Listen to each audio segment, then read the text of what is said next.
विश्व वंदनीय संत सम्राट बंदी छोर सदगुरु श्री कबीर साहब जी, मेरे हृदय मंदिर के आराध्य परम पूज्य गुरुदेव जी, पूजा के योग सभी संत समाज में चरण कमलों में से झुका की तरह बार बंदी करता हूँ। बोलिए श्री सदगुरुदेव की जय। बंदी छोर सदगुरु श्री कबीर साहब जी पुकार के समझाते हुए कहते हैं कि भिखारी मनुष्य का सिर हर जगह नीचा रहता है, क्योंकि बुरे कर्म करता है, पकड़ा जाता है तो सिर नीचा हो जाता है। और जो सत्यवादी होते हैं, जो ज्ञानी जन होते हैं, जो भक्त जन होते हैं, जिनको पारख सिद्धांत का ज्ञान बोध विचार हो जाता है, उनका हर जगह सिर ऊंचा रहता है।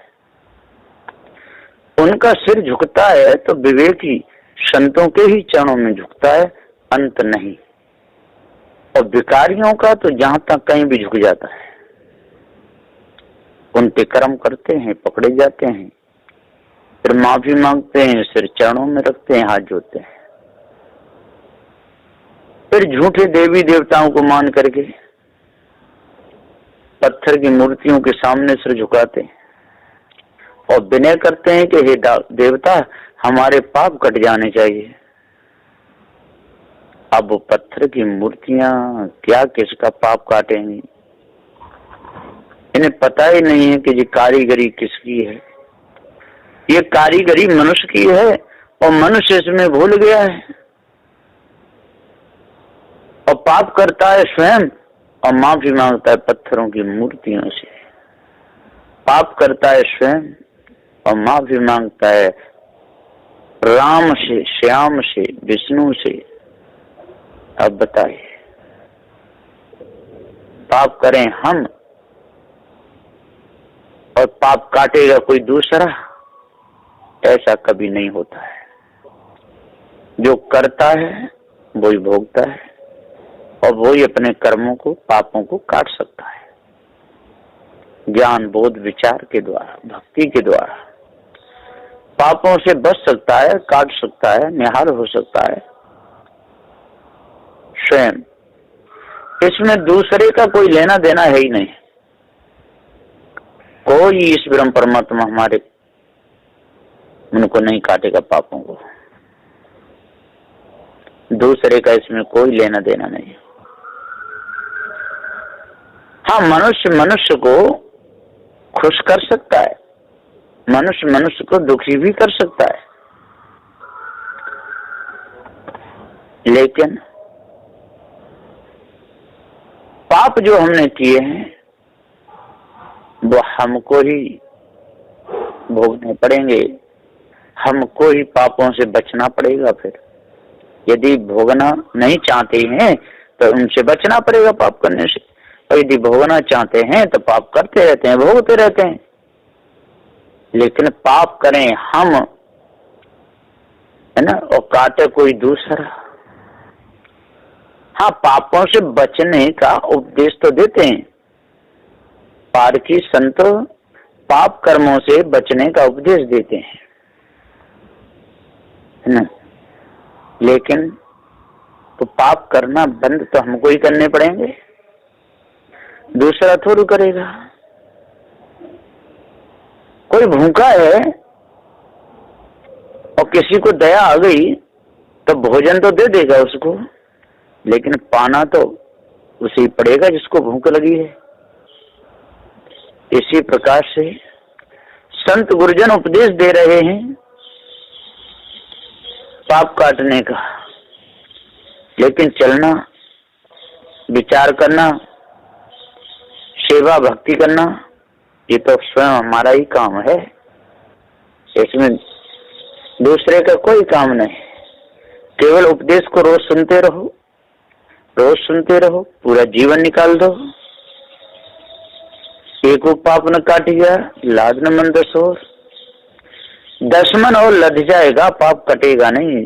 यदि हम सुनते रहेंगे, विचार नहीं करेंगे तो। इसलिए विचार करना पड़ता है। विचार करेंगे तब हम निहाल होंगे, और विचार नहीं करेंगे तो बर्बाद होंगे। विचार करेंगे तो हृदय की वृत्ति शुद्ध हो जाएगी, विचार नहीं करेंगे तो हृदय गंदा हो जाएगा।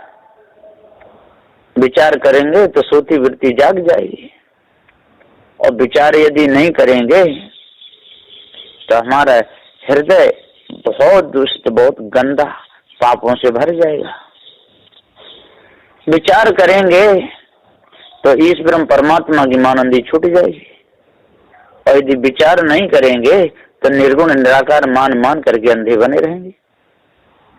विचार करेंगे तो जड़ मानंदी से बच जाएंगे, और नहीं करेंगे तो पत्थरों को धो धो करके पीते रहेंगे। ये तो विचार की बात है। करो विचार तो सब दुख जाए। विचार करने से सभी प्रकार का दुख मिट जाता है, और विचार ना करे अंधे खटीक की तरह बकरा, जैसे खटीक बकरा काट रहा है जैसे काटता रहे, तो कैसे उसका मन शुद्ध होगा? नहीं होगा।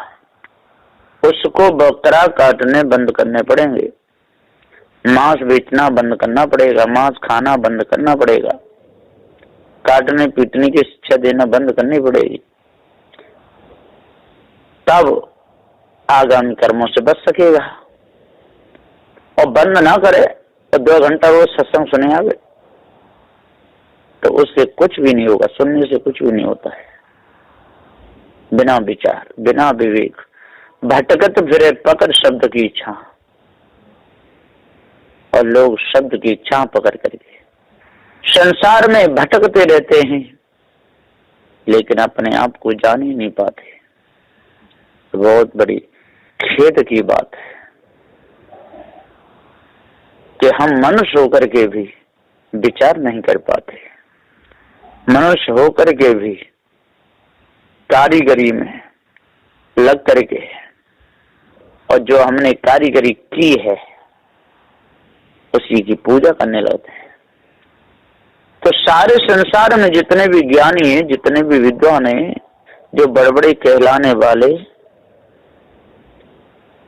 उनके पास में यदि जाके देखो तो बोध विचार नाम की चीज भी नहीं है, केवल नाम ही नाम है, काम नहीं है। शोभा बहुत है, दान भी बहुत करते हैं, मंदिर भी बड़े बड़े बना लिए, करोड़ों अरबों खरबों की मूर्तियां भी रख ली हैं, लेकिन पारक बिन फिरे भुलाना। पारक ज्ञान के बिना वो अधूरे हैं, भूले हुए हैं, भटके हुए हैं, अटके लटके पूरे समय को बिता रहे। बंदी छोड़ सदगुरुदेव जी पुकार करके कहते हैं कि ठंडे दिमाग से, शीतल हृदय से यदि बैठ करके पार के संतों के पास में यदि विचार करेंगे तो ये मानंदी दूर हो जाएगी। कोई बड़ी बात नहीं है। मानंदी को दूर करना कोई पैसा खर्च होने वाला नहीं है। मानंदी को दूर करने के लिए कुछ भी नहीं लगेगा, कोई खर्चा। जब पहाड़ को फोड़ करके रोड बना दिया जाता है, वहां तो बहुत मेहनत लगती है। कितने दिन तक बर्मा चलाए जाते हैं, उसे छेद किया जाता है। और यहाँ तो कोई पहाड़ फाड़ तो तोड़ना नहीं, मानंदी है, अनादिकाल की चली आ रही है। आज इस मानंदी को समझ करके, सोच करके, परख करके और त्याग दो, क्या बड़ी बात है। इसमें कुछ खर्चा होने वाला नहीं। मानंदी को त्यागने में, चोरी को त्यागने में, हिंसा को त्यागने में, विचार को त्यागने में, जन्म मूर्ति पूजा त्यागने में, धोखे को त्यागने में कोई खर्चा नहीं। अष्ट महासदु धारण कर लो, इनको त्याग दोगे, सत्य पर पूरे आ जाओगे आप। विचार आपका काम करने लगेगा, शील आपकी वृत्ति बन जाएगी, नम्रता कोमलता आ जाएगी, संतोष, आपके अंदर संतोष अपार हो जाएगा। दया धारणा पल पल करने लगोगे, दयालु हो जाओगे। धैर्य, और धैर्य से काम लोगे, काम बन जाएगा। विवेक की जागृति हो जाएगी, विवेक वैराग्य, और वैराग्य आ जाएगा, राग रहेगा ही नहीं। राग तो सारा संसार का है, और संसार की भूल समझ में आ गई तो फिर राग कहाँ रहेगा, तो वैराग। गुरु भक्ति, और वो गुरु भक्ति समझ में आ जाएगी कि चेतन जीव ही अजर अमर अखंड नित्य स्वयं स्वरूप है। इसलिए सर्वोपरि जीव को जानना और अपने आप को चोरी हिंसा विचार से, ईर्ष्या क्रोध मानचल से, गाली निंदा झूठ से बचा लेना। और जो पारक की संत हैं वर्तमान में, तन मन वचन से उनकी सेवा करना, इसको कहते गुरु भक्ति। और एक होती है गुरवा भक्ति। गुरवा तो चिलम भी पीते हैं, मांस खाते हैं, अंडा खाते हैं, विचार भी करते हैं, और उनकी संगति में जो लगता है उनकी मनोकामना पूर्ण करता है, उनके लिए चिलम लायक देता है, उनके लिए भांग देता है, उनके लिए जो भी उनके वैष्णव काम आते हैं उन सामग्री जुटाता रहता है, स्वयं करता रहता है, वो है गुरवा भक्ति। तो गुरवा भक्ति से मन कभी ठीक नहीं होता, मन के विकार कभी नहीं जाते। दिन दूने रात चौकने मन में विकार भरे ही रहते हैं। काय से? गुरुवाओं की भक्ति से। गुरुवाओं की भक्ति से मन न किसी का शुद्ध हुआ है और न होगा। मन शुद्ध होगा तो गुरु भक्ति से ही होगा। बिना गुरु भक्ति के मन के विकार नहीं जा सकते हैं। तो सदगुरुदेव जी हम पुकार के समझाते हुए कहते हैं कि भाई ज्ञानी हो, विचारमान हो, बुद्धिमान हो। सार शब्द टकसार है, बीज किया को नाम, गुरु की दया से परख भई, बचन कबीर तमाम। सार शब्द टकसार है और बीज किया को नाम। जो टकसार का जो ग्रंथ है, जो हृदय निर्मल करने का ग्रंथ है, जो भव से छुड़ाने का जिसमें उपदेश है, उस ग्रंथ का नाम है बीजक। सार शब्द टकसार है। सदगुरु श्री कबीर साहब जी की देन है। दया रूप में सदगुरु श्री कबीर साहब ने बीजक लिखा, जीवों पर दया करी कि इसको पढ़ करके और लोग सत्य को जान लेंगे, असत्य को त्याग देंगे। ये बहुत बार दया करी। सार शब्द टकसार है। बीज किया को नाम, और उस वाणी का नाम सदगुरु श्री कबीर साहब जी ने बीजक रखा। गुरु की दया से परख भई, और आज गुरु की दया से परख हो गई, पारक ज्ञान हो गया। गुरु की दया से परख। बचन कबीर तमाम, और बचन कबीर तमाम, तमाम वचन समझ में आ गए, तमाम वाणियां समझ में आ गई। मुख से बोलते ही पता चल जाता है कि ये निर्णय की वाणी है कि झूठी वाणी है। इसमें वेग विचार वैराग आएगा कि संसार का बंधन बढ़ेगा। ऐसा पूरा बोध हो जाता है पर की संतों के द्वारा।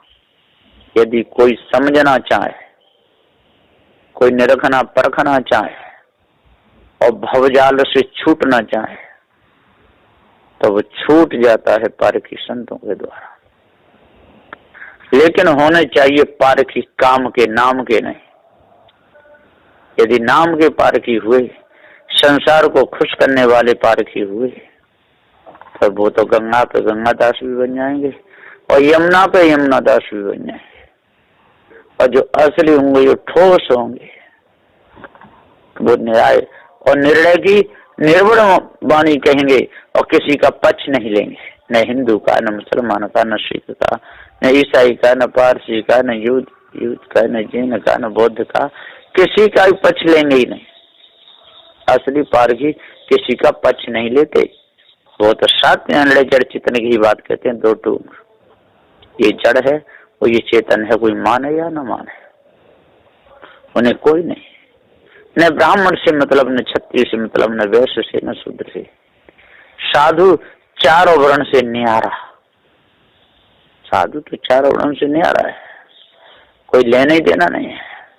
बेटी की शादी साधु को नहीं करनी, बेटा की शादी साधु को नहीं करनी, किसी से लेना देना नहीं है। साधु तो साधु है। और भक्तों में भी जिसको पारक ज्ञान हो जाता है वो भी इस मामले में नहीं फंसते, झूठे जंजालों में नहीं फंसते, पत्थर पूजा में, देवी देवता तंत्र मंत्र जादू टोना में नहीं फंसते। वो क्यों फंसेंगे? फिर पारक ज्ञान का महत्व क्या ठहरा? ऐसा कुछ भी नहीं। तो बंदी छोड़, सदगुरु श्री कबीर साहब का निर्णय है एकदम आर पार का है। और यदि कोई ना समझे, कोई हृदय में धारणा ना करे, तो इसमें सदगुरुदेव क्या करेंगे? सदगुरुदेव की इसमें क्या कमी, क्या कसूर है?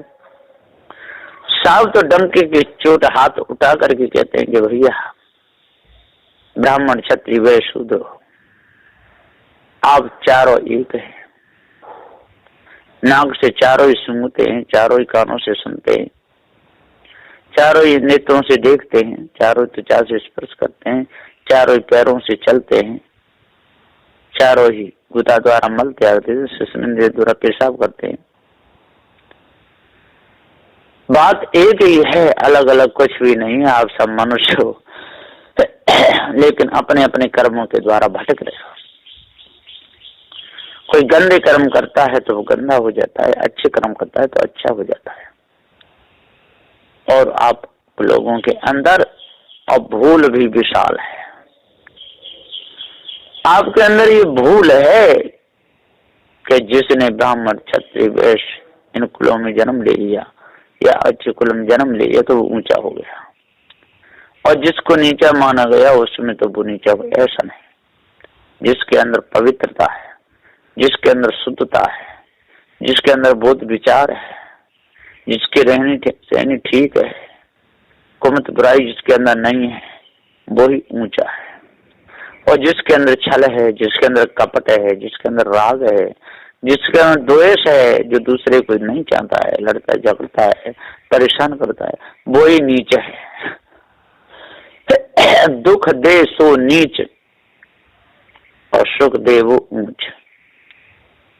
जो अंडा मांस मछलियां इन खाने की शिक्षा दे वो नीच, जो शुद्ध शाकाहार पवित्र भोजन पाने की शिक्षा दे वो ऊंच।